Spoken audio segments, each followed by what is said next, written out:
My twin sister made my allergy her joke, so I made her arrest my punchline. My twin sister was diagnosed with celiac disease when we were 12. It stunted her growth, and sometimes she gets stomach aches, but that was it. When I was diagnosed with a severe tree nut allergy at 16, she told people I was copying her for attention. She'd monitor my EpiPen at school, announcing, "That's just a prop, and I'm the one who actually needs medical attention for my migraines." She even started switching my allergy bracelet with fake jewelry because other girls are always jealous of her. It was horrible, and I should have distanced myself, but instead I stayed in the family dynamic. By the time we graduated high school, she was telling friends I gave myself an allergy on purpose, that I was jealous of her being the prettier one, and was trying to get attention in some other way. She convinced our parents I was exaggerating reactions for sympathy. She never swells like that from actual nuts. I started bringing nut-free cookies made with almond flour to test if I'd pretend to react. When I'd check food labels before eating, she'd loudly declare, "I never need to check ingredients, and I have actual health issues." During my first hospitalization for anaphylaxis, she told doctors I ate nuts on purpose for attention. She even posted on Instagram about Munchausen's in teenage girls while I had breathing tubes down my throat. She'd contaminate my lunch with trace amounts, then watch me struggle through reactions, timing how long before I gave up the act. The worst was when she told my college admissions interviewer I was faking to get disability accommodations and nearly sabotaged my future.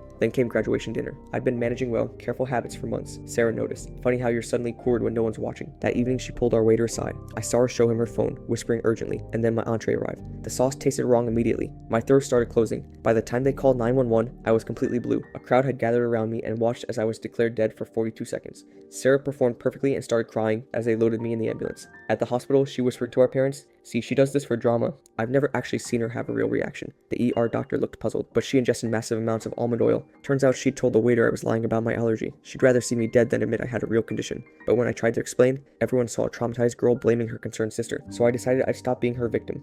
If Sarah wanted to test allergies, I'd let her experiment her way into a prison cell. After college, I became a dietitian, specializing in anaphylaxis, got certified in food tampering litigation, started documenting every post she made mocking allergies, built relationships with prosecutors who handled contamination cases. That's when I discovered she'd become an event coordinator at the country club. I found 23 mysterious allergic reactions at her events over 5 years, all documented in her social media as jealous girls ruining parties. Set up meetings with victims, recorded their stories, created an evidence file that would be indisputable. But I knew I had to wait for the perfect moment to strike, and that's when she announced her wedding date. 300 guests gathered to celebrate her perfect day. She'd been bragging for months about planning every detail, especially the menu. But prosecutors move faster when multiple victims file reports. Full story on channel, link below.